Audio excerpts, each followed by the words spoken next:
இந்த செய்தியை உங்களுக்காக வழங்குவது அருண் மசாலா.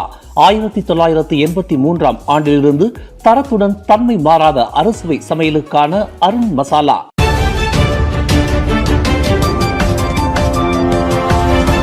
வணக்கம். திசைகளின் ஒரு மணி செய்திகள். 14.6 மில்லியன் லெபனான் நகை வழக்கு மேல்முறையீட்டு தீர்ப்பு வரை இழப்பீட்டை நிறுத்த கோரி ரோஸ்மா மனு தாக்கல்.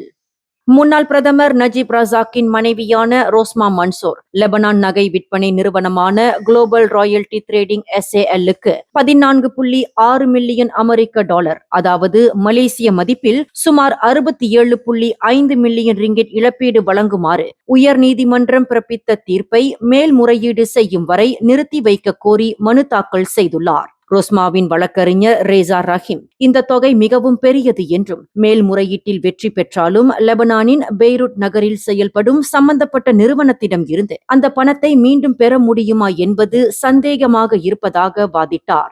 மேலும் கடந்த 2024 ஆண்டு நீதிமன்ற உத்தரவின் பேரில் ரோஸ்மாவின் வங்கி கணக்கும் பிற சொத்துகளும் முடக்கப்பட்டுள்ளதாகவும், அவரது கணக்கில் சுமார் 1 லட்சம் ரிங்கிட் மட்டுமே இருப்பதாகவும் தெரிவித்தார். இதற்கு எதிர்ப்பு தெரிவித்த நிறுவனத்தின் வழக்கறிஞர் வினோதனி ராஜகோபால், நிறுவனம் நிதி ரீதியாக பலவீனமாக உள்ளது அல்லது இழப்பீட்டுத் தொகையை மறைக்கும் நோக்கம் கொண்டுள்ளது என்பதற்கான எந்த ஆதாரத்தையும் ரோஸ்மா தரப்பில் சமர்ப்பிக்கவில்லை என்றும், வெறும் ஊகங்கள் மட்டுமே தடை உத்தரவுக்கு காரணமாக இருக்க முடியாது என்றும் வாதிட்டார். இந்த மனு தொடர்பான தீர்ப்பை நீதித்துறை ஆணையர் மேரி என் கனி வரும் ஆகஸ்ட் 12 வழங்குவார் என அறிவிக்கப்பட்டுள்ளது. முன்னதாக கடந்த 2018 ஆண்டு பரிசீலனைக்காக வழங்கப்பட்ட 43 நகைகள் திருப்பி ஒப்படைக்கவோ அல்லது அவற்றின் மதிப்பான 14.6 மில்லியன் அமெரிக்க டாலரை செலுத்தவோ கடந்த ஜூன் 10 கோலாலம்பூர் உயர் நீதிமன்றம் ரோஸ்மாவுக்கு உத்தரவிட்டிருந்தது குறிப்பிடத்தக்கது.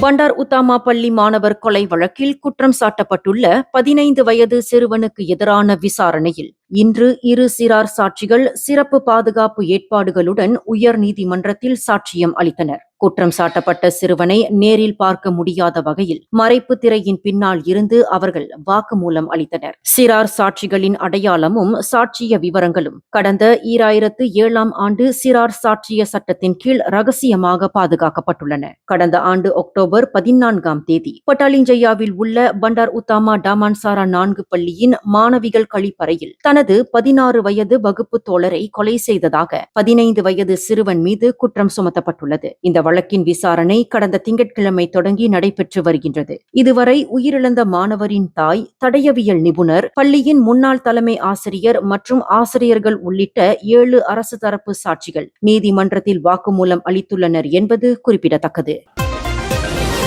நக்ரி செம்பிலான் மாநிலத்தின் புதிய மந்திரி பசாராக பதவியேற்றுள்ள இஸ்மாயில் லசீம் தனது ஆட்சி காலத்தின் தொடக்கத்திலேயே கட்சிக்குள் அதிகார போட்டியை எதிர்கொள்ள வேண்டிய சூழல் உருவாகலாம் என்று அரசியல் ஆய்வாளர்கள் கருத்து தெரிவித்துள்ளனர். அவரது பதவியேற்பு விழாவில் சில அம்னோ சட்டமன்ற உறுப்பினர்கள் பங்கேற்காதது கட்சிக்குள் அதிருப்தி மற்றும் அதிகார போட்டிக்கான அறிகுறியாக இருப்பதாக அகாடமி நுசந்தாராவை சேர்ந்த அரசியல் ஆய்வாளரான அஸ்மி ஹசான் தெரிவித்துள்ளார். மேலும் மந்திரி பசார் பதவிக்கான முன்னணி வேட்பாளராக இஸ்மாயில் லசீமின் பெயரை இதற்கு முன் பேசப்படவில்லை என்றும் அவர் கூறியுள்ளார். அதே வேளையில் ஆசியா குழுமத்தின் உதவி தலைவரான அஸ்ருல் சனியின் கருத்துப்படி யங்டி பொருத்துவான் பசார் நியமித்துள்ள இஸ்மாயில் லசீமின் பதவிக்கு உடனடி அச்சுறுத்தல் ஏற்பட வாய்ப்பில்லை என்றும், அடுத்த பொது தேர்தலை முன்னிட்டு நிலையான அரசாங்கத்தை வழங்கும் தோற்றத்தை அம்னோ மற்றும் பரிகத்தா நேஷனல் தக்கவைத்துக் கொள்ள விரும்பும் என்றும் அவர் குறிப்பிட்டுள்ளார். இந்நிலையில் இஸ்மாயில் லசீமை தேர்தலுக்கு முன்பே மாற்ற முயன்றால் அம்னோவில் பிளவு ஏற்பட்டுள்ளது என்ற தோற்றம் உருவாகி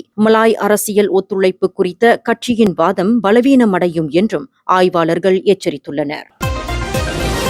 சிங்கப்பூரின் உட்லண்ட்ஸ் எல்லை சோதனை சாவடியில் 10 கிலோவுக்கும் அதிகமான போதைப் பொருளை கடத்த முயன்றதாக கூறப்படும் 22 வயதுடைய மலேசிய இளைஞர் கடந்த ஆகஸ்ட் 1 கைது செய்யப்பட்டார். இதுகுறித்து சிங்கப்பூர் குடிநுழைவு மற்றும் சோதனை சாவடி ஆணையம் வெளியிட்ட தகவலின்படி, சந்தேக நபரின் கார் கூடுதல் சோதனைக்காக நிறுத்தப்பட்ட போது அதன் பின்புறத்தில் இருந்த ஒரு பெட்டிக்குள் போதைப் பொருள் என சந்தேகிக்கப்படும் 2 கட்டிகள் முதலில் கண்டுபிடிக்கப்பட்டதாக தெரிவித்துள்ளார். இதனையடுத்து மத்திய போதைப் பொருள் தடுப்பு பிரிவு அதிகாரிகள் மேற்கொண்ட விரிவான சோதனையில் காரின் பின்னால் இருந்து மொத்தமாக 8.6 கிலோ கஞ்சா மற்றும் 1.5 கிலோ மெத்தாபெத்தமின் பறிமுதல் செய்யப்பட்டது. பறிமுதல் செய்யப்பட்ட போதைப் பொருட்களின் மொத்த எடை 10.1 கிலோ என அதிகாரிகள் தெரிவித்துள்ளனர். இந்த சம்பவம் தொடர்பாக மேலதிக விசாரணைகள் நடைபெற்று வருகின்றன. சிங்கப்பூரில் அமலில் உள்ள கடுமையான போதைப் பொருள் சட்டங்களின்படி 500 கிராம் அல்லது அதற்கு மேற்பட்ட கஞ்சா மற்றும் 250 கிராம் அல்லது அதற்கு மேற்பட்ட மெத்தாபெத்தமின் கடத்தியது நிரூபிக்கப்பட்டால் குற்றவாளிகளுக்கு கட்டாய மரண தண்டனை விதிக்கப்படும் என்பது குறிப்பிடத்தக்கது. தபோங் ஹஜி தொடர்பான அரச விசாரணை ஆணையமான RCI மேற்கொண்ட விசாரணையின் அடிப்படையில் சட்டப்பூர்வ அமைப்புடன் தொடர்புடைய நிறுவனத்தின் முன்னாள் தலைமை செயல் அதிகாரி மற்றும் முன்னாள் தலைமை நிதி அதிகாரி ஆகியோரை மலேசிய ஊழல் தடுப்பு ஆணையமான SPRM கைது செய்துள்ளது. 370 மில்லியன் ரிங்கிட் மதிப்பிலான 2 தோட்ட நிறுவனங்களின் பங்கு கொள்முதல் விவகாரத்தில் தங்களது பதவியை தவறாக பயன்படுத்தியதாக சந்தேகிக்கப்படும் இருவரும் உடல்நலக் காரணமாக பின்னர் விடுவிக்கப்பட்டு தொடர்ந்து விசாரணைக்கு ஆஜராக உத்தரவிடப்பட்டுள்ளனர். இவ்வழக்கானது மலேசிய ஊழல் தடுப்பு ஆணைய சட்டம் பிரிவு 23 கீழ் விசாரிக்கப்பட்டு வருவதாக SPRM தலைமை ஆணையர் தெரிவித்துள்ளார். இதனுடன் தொடர்புடைய விசாரணையில் 3 லட்சம் ரிங்கிட் மதிப்பிலான இலவச வீட்டு சீரமைப்பு லஞ்சம் வழங்கியதாக ஒரு நிறுவன இயக்குனரும் 8 மில்லியன் ரிங்கிட் ஒப்பந்த முறைகேட்டில் ஈடுபட்டதாக முன்னாள் தோட்ட மேலாளரும் ஏற்கனவே கைது செய்யப்பட்டுள்ளனர் என்பது குறிப்பிடத்தக்கது.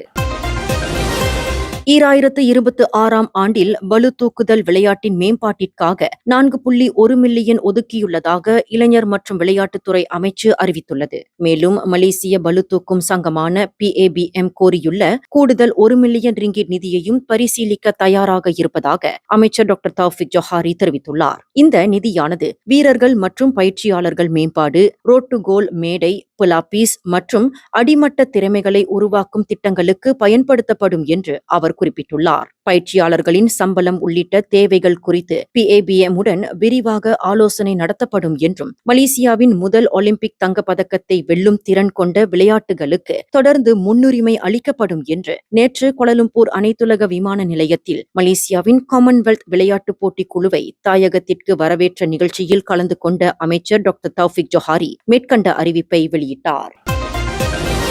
கங்காரில் தொழிற்சாலைக்கு எதிரே உள்ள தோட்டப்பகுதியில் சாக்குப்பைக்குள் கண்டெடுக்கப்பட்ட எலும்புக்கூடு மனிதருடையது என்பது போலீஸ் விசாரணையில் உறுதி செய்யப்பட்டுள்ளது. இறந்தவர் யார் என்பது குறித்து அடையாளம் காணும் பணிகள் நடைபெற்று வருவதுடன் இதில் குற்ற செயல் நடந்துள்ளதா என்பதையும் போலீசார் தீவிரமாக விசாரித்து வருகின்றனர். தற்போதைக்கு இந்த வழக்கு திடீர் மரணமாக பதிவு செய்யப்பட்டுள்ள நிலையில் விசாரணை தொடர்ந்து நடைபெற்று வருவதாக கங்கார் மாவட்ட போலீஸ் தலைவர் யுஷாரிஃபுடின் யூசுப் தெரிவித்துள்ளார். கடந்த ஜூலை 26 தேதி தனது தோட்டத்தில் களை கொல்லி தெளித்துக் கொண்டிருந்த ஒருவர் சாக்குப்பையை கண்டுபிடித்து போலீசில் புகார் அளித்ததை தொடர்ந்து இந்த விசாரணை தொடங்கப்பட்டது. இந்த செய்தியை உங்களுக்காக வழங்கியது அருண் மசாலா.